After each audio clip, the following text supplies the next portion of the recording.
O anticristo aparecerá no cenário mundial e assinará um pacto de paz com muitas nações, mas especialmente com Israel. O mundo, sem saber, está caminhando rapidamente em direção a um momento decisivo na história profética. Um ponto de virada em que as nações serão abaladas e os olhos de todo o planeta inevitavelmente se voltarão para um lugar: Jerusalém. Enquanto muitos veem guerras, crises econômicas, o avanço da inteligência artificial ou mudanças na política global como sinais de caos, muito poucos estão discernindo o que realmente está se formando no contexto espiritual. Um acordo aparentemente pacífico, diplomático e esperançoso que envolverá a nação de Israel, mas que, na verdade, será o ponto de partida do maior engano que a humanidade já viu desde o Éden. Ao longo da história, Israel tem sido o centro de promessas divinas, guerras religiosas e conflitos políticos. No entanto, no fim dos tempos, ocupará novamente o centro do cenário profético, não como protagonista de uma restauração definitiva, mas como alvo estratégico de um pacto que trará paz aparente, mas se transformará em traição, perseguição e devastação espiritual. Israel, a nação que Deus escolheu para revelar sua glória, será persuadida a assinar um acordo histórico que marcará o início do fim dos tempos, acreditando que finalmente alcançou a segurança e o reconhecimento que tanto almeja. Mas o que parece ser um triunfo político será, na verdade, o prelúdio de uma profunda crise espiritual. Para entender esse resultado, é crucial entender que a maioria do povo judeu não acredita que Jesus foi ou é o Messias prometido. Embora as escrituras hebraicas falassem claramente do servo sofredor, o Messias que viria para salvar e redimir, a interpretação rabínica tradicional esperava um Messias político, um libertador nacional, um descendente de Davi que restauraria o reino, derrotaria os inimigos de Israel e estabeleceria uma era de paz mundial. Como Jesus não correspondeu a essas expectativas em sua primeira vinda, ele não libertou Israel do Império Romano, não estabeleceu um governo mundial, em Jerusalém nem reconstruiu o templo, ele foi rejeitado por seu próprio povo. Aos olhos da maioria do judaísmo, aquele que morreu na cruz não pode ser o rei esperado, e é por isso que eles continuam aguardando a chegada do seu Messias. Esse anseio não desapareceu. Na verdade, intensificou-se ao longo dos séculos. Hoje, mais do que nunca, há uma expectativa crescente em Israel de que em breve surgirá alguém que lhes dará plena soberania, autoridade espiritual e política, apoio internacional e lhes permitirá reconstruir seu templo em Jerusalém. Esse vazio messiânico, esse desejo ardente de ver as promessas ainda não cumpridas, será o terreno perfeito para o anticristo se apresentar como a figura que realizará todas as suas aspirações e assinará com eles um pacto de paz de 7 anos. Esta aliança foi profetizada com precisão há mais de 2 milênios pelo profeta Daniel, e todas as peças do cenário global parecem estar se alinhando para seu cumprimento iminente. Vamos ler Daniel capítulo 9, versículo 27. O governante fará um tratado com o povo por um período de 7 anos, mas quando a metade desse período tiver passado, ele porá fim aos sacrifícios e às ofertas. Como ápice de todos os seus atos terríveis, ele colocará um objeto sacrílego que causa profanação até que o destino decretado para esse profanador finalmente caia sobre ele. Este versículo é encontrado no contexto de uma das profecias mais precisas e profundas de toda a Bíblia, a visão das 70 semanas que Deus revelou ao profeta Daniel. Em Daniel capítulo 9, começando com o versículo 24, um programa profético divino é apresentado especificamente direcionado ao povo de Israel e à cidade de Jerusalém. O anjo Gabriel diz a Daniel: 70 semanas estão determinadas para o teu povo e para a tua santa cidade. Ou seja, não se refere à igreja ou às nações gentias, mas ao povo de Israel, a linhagem natural de Abraão e a cidade que Deus escolheu para que seu nome habitasse ali, Jerusalém. Essas 70 semanas proféticas não são semanas de dias, mas de anos. Ou seja, cada semana representa um período de 7 anos. Portanto, 70 semanas equivalem a 490 anos. Desses 490 anos, 69 semanas já foram cumpridas, ou seja, 483 anos, que vão desde a ordem de reconstruir Jerusalém até a vinda do Messias, que foi cortado, isto é, crucificado. Entre a 69ª e a 70ª semana, há um parênteses profético, uma pausa divina em que vivemos atualmente, o tempo da graça, o tempo da igreja. Mas esta pausa não cancela a semana final, que ainda está pendente e que será concluída no fim dos tempos, quando a igreja for retirada e Deus voltar a lidar diretamente com Israel. A última semana é mencionada em Daniel, capítulo 9, versículo 27. É um período de 7 anos, os últimos 7 anos da história como a conhecemos, e é marcada por um evento importante, uma aliança que um governante assinará com o povo de Israel. A passagem diz: o governante assinará um tratado com o povo por um período de 7 anos. E esta afirmação não é uma alegoria, mas uma declaração clara de que um líder mundial, conhecido em outras partes das Escrituras como o Anticristo, conseguirá estabelecer uma aliança com o povo de Israel que durará por um período específico de 7 anos. Este pacto não será um simples acordo político ou comercial, mas uma peça central no cumprimento do plano profético do fim dos tempos. Será um tratado de paz, um aparente triunfo diplomático que trará esperança ao povo judeu e a possibilidade de reconstruir seu templo em Jerusalém, algo que há séculos é um desejo profundo e ardente no coração do judaísmo. O surpreendente sobre esse pacto é que ele ocorre em um momento em que as tensões no Oriente Médio estão no auge, onde a possibilidade de um acordo parece impossível. E, no entanto, este homem, o Anticristo, realizará o que ninguém jamais fez antes. O povo de Israel o acolherá, o honrará, e muitos acreditarão que seu Messias finalmente chegou. Mas isso não será uma aceitação incondicional. A tradição judaica sustenta que o Messias deve atender a certos requisitos: ser descendente direto do rei Davi, trazer paz a Israel, restaurar o templo e estabelecer o reino messiânico. O problema é que, como nação, Israel não reconheceu Jesus como o Messias precisamente porque, de acordo com sua interpretação, ele não correspondeu a essas expectativas visíveis e políticas. É por isso que o próprio Jesus disse em João capítulo 5, versículo 43: Eu vim em nome de meu Pai, e não me recebeis. Se outro vier em seu próprio nome, a esse aceitareis. Essa declaração de Cristo não é insignificante. Ele profetizou que chegaria o dia em que Israel receberia um falso Messias, um impostor, alguém que não viria com a autoridade do céu, mas teria a capacidade de cumprir, pelo menos externamente, as condições esperadas pelos rabinos. Isso nos leva a uma pergunta profunda: como o anticristo enganará Israel se não aderir à linhagem davídica? Ele realmente descenderá de Davi? Ou simplesmente usará tecnologia e manipulação para fazê-los acreditar nisso? Hoje, Israel possui tecnologia avançada, incluindo máquinas que analisam DNA e rastreiam linhagens genealógicas. É possível que algum método científico ou enganoso seja usado para provar que este homem vem da linhagem de Davi. E aqui surge uma possibilidade que muitos estudiosos das profecias consideram seriamente, a de que o anticristo tenha ascendência judaica. Não podemos dizer isso com certeza absoluta, mas faria sentido profético se fosse esse o caso, já que ele seria mais facilmente aceito pelos líderes religiosos e pelo povo judeu como um Messias legítimo. Mesmo que não seja, ele será inteligente o suficiente para fazê-los acreditar que ele atende a todos os requisitos, e isso será o suficiente para ser recebido de braços abertos.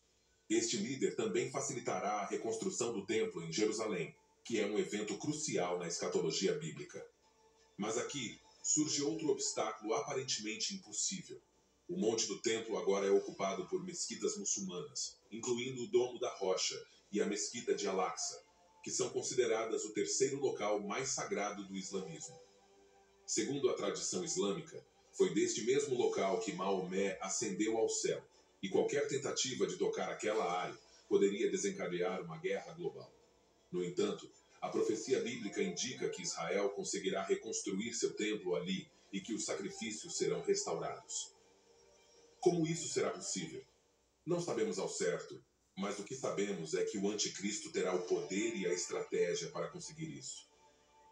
Talvez isso aconteça por meio de um tratado multinacional, ou talvez por meio de uma divisão da montanha entre judeus e muçulmanos, ou por meio de um evento que mude radicalmente a geopolítica da região. Mas a verdade é que a profecia se cumprirá. A esse respeito, é interessante notar o que diz Apocalipse capítulo 11, versículos 1 e 2.